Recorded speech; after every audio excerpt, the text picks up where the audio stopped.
दोस्तों, आप सोच रहे होंगे कि मैं क्या सोच रहा हूं, मगर मैं क्या सोच रहा हूं उसी विषय पर मैं चिंतन भी करने वाला हूं। मैं सोच रहा हूं कि हम इंसान है और इंसानों की तरह ही धरती पर पशु भी है, पक्षी भी है, जीव भी है, जंतु भी है, कीड़े मकोड़े भी है। जीवन वो भी जी रहे हैं, जन्म वो भी ले रहे हैं, मौत उनकी भी हो रही है। फिर जन्म इंसानों का भी हो रहा है, जन्म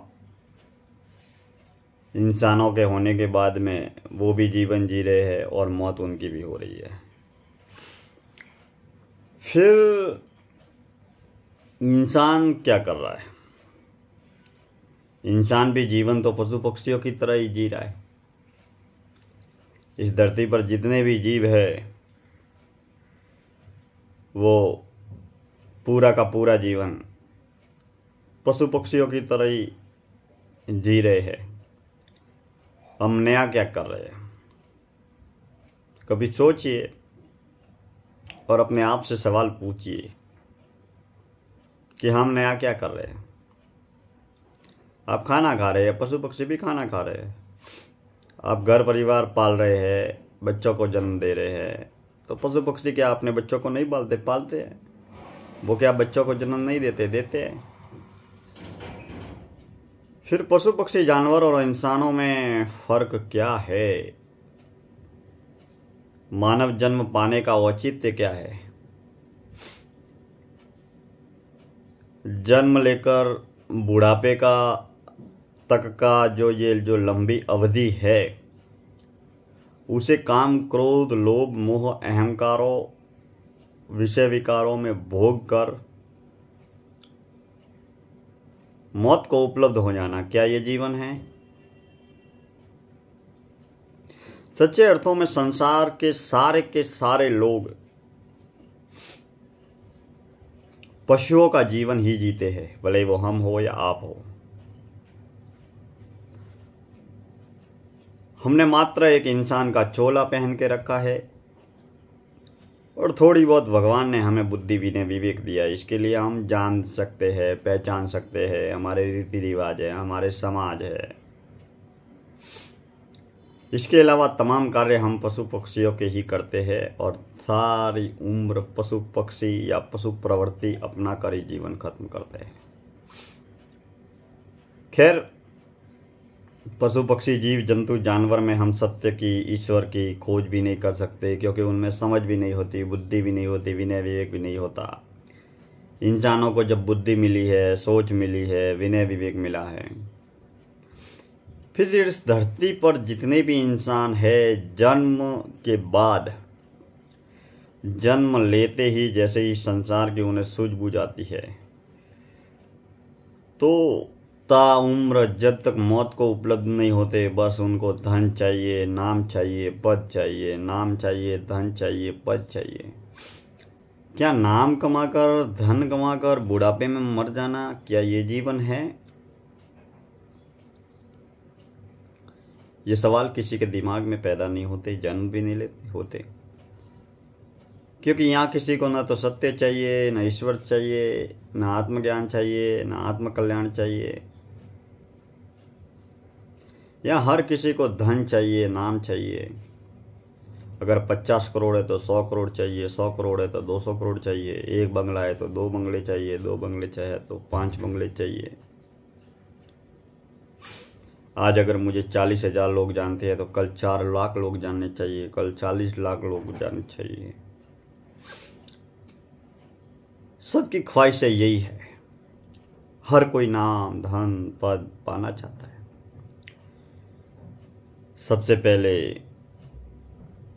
हमारे पास में धन दौलत नहीं है तो उसके पाने की पीड़ा, दुख और पश्चाताप कि उसके पास में है, मेरे पास में नहीं है, और मेरे पास में क्यों नहीं है। फिर मेरे पास में पैसा है तो उसको संभालने की पीड़ा, पश्चाताप।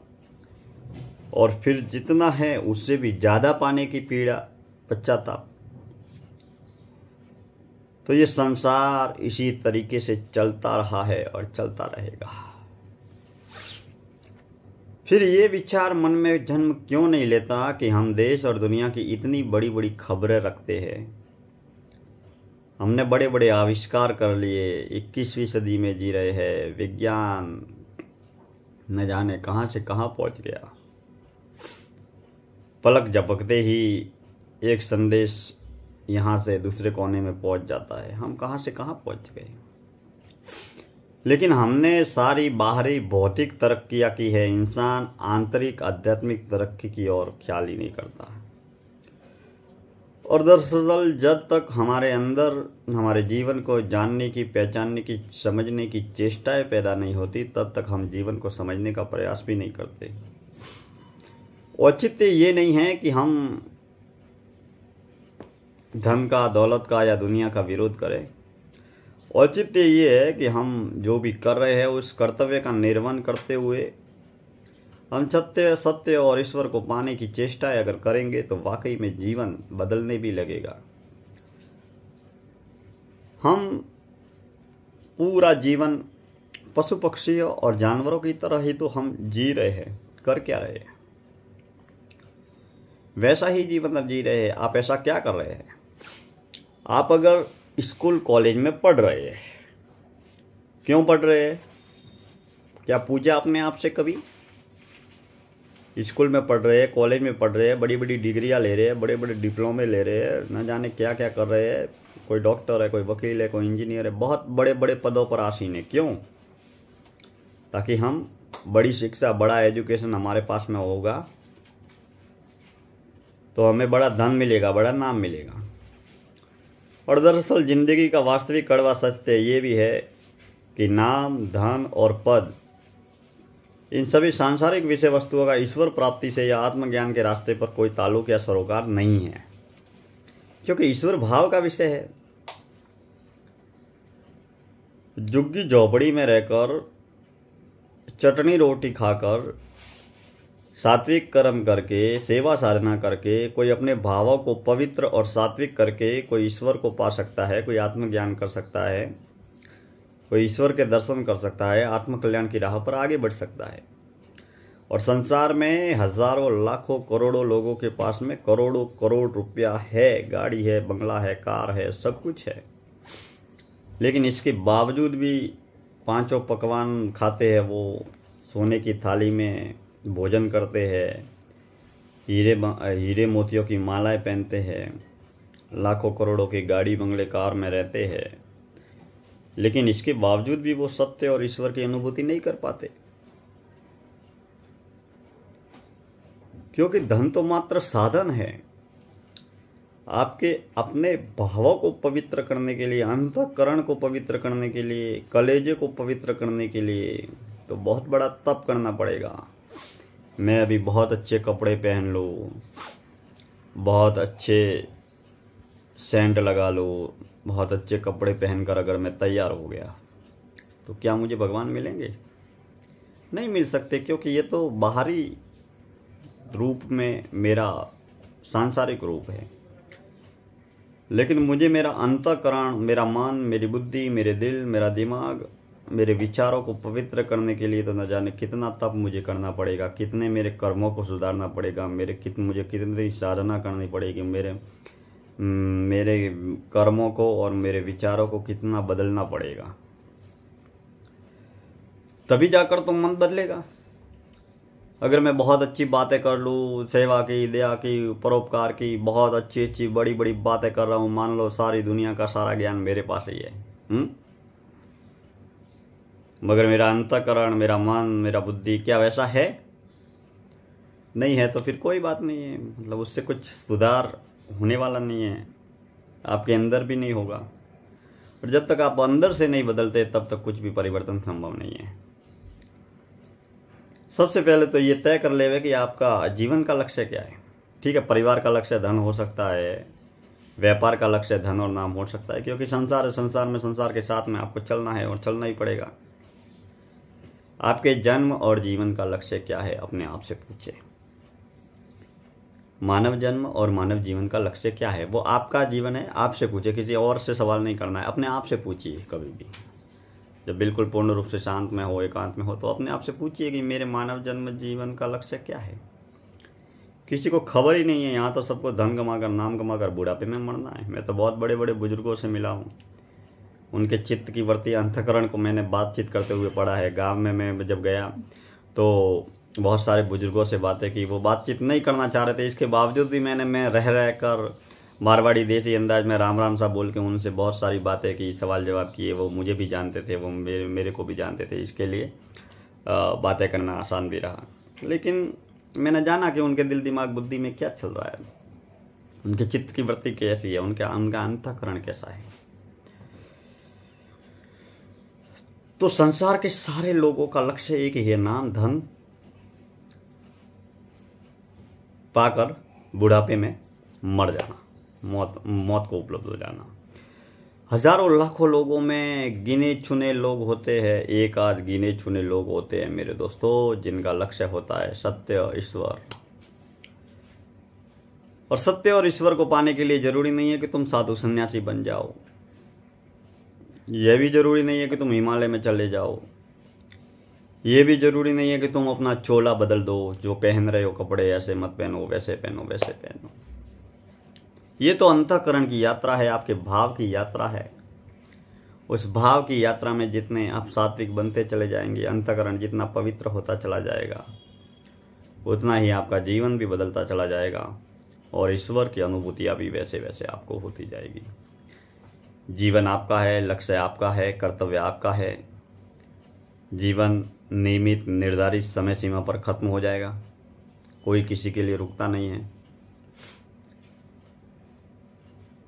सांसारिक लक्ष्य और कर्तव्यों के निर्वहन के साथ में आप उस महान लक्ष्य की प्राप्ति के लिए जुटे रहे, जिस लक्ष्य के लिए तुम्हारा जन्म हुआ है। देश और दुनिया में हर रोज हजारों लाखों करोड़ों लोग मरते हैं, और आपने कई बार ऐसे सुना होगा, बहुत बड़े बड़े लोग इतने करोड़ की प्रॉपर्टी छोड़ के गए, इतने करोड़ की प्रॉपर्टी बनाकर गए, लेकिन ये सारे सांसारिक प्रलोभन हैं। आपके आत्म कल्याण के लिए इनकी कोई अहमियत नहीं है। कर्म यहीं पड़ा रहेगा, लेकिन कर्म के साथ में चलने वाला जो कर्म फल है वो आपके साथ में चलेगा। इसके लिए कर्म पवित्र करें और हम अपने जीवन को आगे बढ़ाने का प्रयास करें। हजारों लाखों लोगों में कुछ लोग होते हैं जिन्हें ये होश आता है कि अरे मेरे मानव जीवन का लक्ष्य नाम धन पद प्रलोभन का अहंकार करना नहीं है, ये मानव जन्म न जाने कितने सालों सदियों बाद मुझे प्राप्त हुआ है, ये भी जीवन का सबसे बड़ा सौभाग्य है। तो हम ये समझे। और दोस्तों, जैसे आज मैं जवान हूँ और मैं देखता हूँ कि मेरा बचपन कब ख़त्म हुआ, कैसे ख़त्म हुआ, तो ये मालूम ही नहीं पड़ता। बातों ही बातों में मैं कैसे जवान हो गया, मेरा बचपन मेरे सामने, मेरी आंखों के सामने मेरा बचपन गुजर गया, यकीन ही नहीं होता। आपको भी ऐसा ही लगता होगा, किसी दौर में हम बच्चे थे और समय कैसे गुजर गया, होश नहीं, खबर नहीं। दोस्तों, इसी तरीके से आप और हम भी एक दिन बूढ़े हो जाएंगे, बुजुर्ग हो जाएंगे, और हम जब देखेंगे कि किसी दौर में हम भी जवान थे और आज बूढ़े हो गए। समय किसी का इंतजार नहीं करता, आपको समय के साथ में चलना है। उम्र जीवन की एक निर्धारित समय सीमा है। कर्म करते हुए, जीवन के कर्तव्य का पालन करते हुए उस महान यात्रा की ओर आगे बढ़ना है, और बढ़ भी रहे हैं। जो बेचैनी, जो तड़प आपके दिल और दिमाग में जन्म लेती है, हालांकि इसके लिए वैराग्य या समर्पण अगर बाहर का है, केवल मात्र वाणी से आपका वैराग्य है या वाणी की भक्ति है, बाहरी भक्ति, इससे कुछ होने वाला नहीं है। जब इस कलेजे में, अंतःकरण में जब आग लगेगी, तो सच्ची श्रद्धा, सच्चा समर्पण पैदा होगा, और जहाँ सच्चा समर्पण पैदा होता है वहाँ पर सच्चा चमत्कार भी जन्म लेता है। इन्हीं शुभकामनाओं के साथ में दिल से शुक्रिया। गीता कहती है कर्मण्येव अधिकारस्ते। आप कभी भी कहीं भी किसी भी यात्रा पर हो, कर्म सर्वोपरि है। कर्म करते हुए आप अपने जीवन में सदैव आगे बढ़ते रहें। और विशेष रूप से हम ऐसे कई विषयों को लेकर चर्चा चिंतन करते रहेंगे। बस आप हमारे YouTube चैनल से जुड़े रहे और समय समय पर कमेंट्स भी करते रहे, सब्सक्राइबर भी करते रहे, ताकि हम बहुत सारी विषयों पर चर्चा करते रहेंगे। दिल से शुक्रिया, धन्यवाद, फिर मिलेंगे।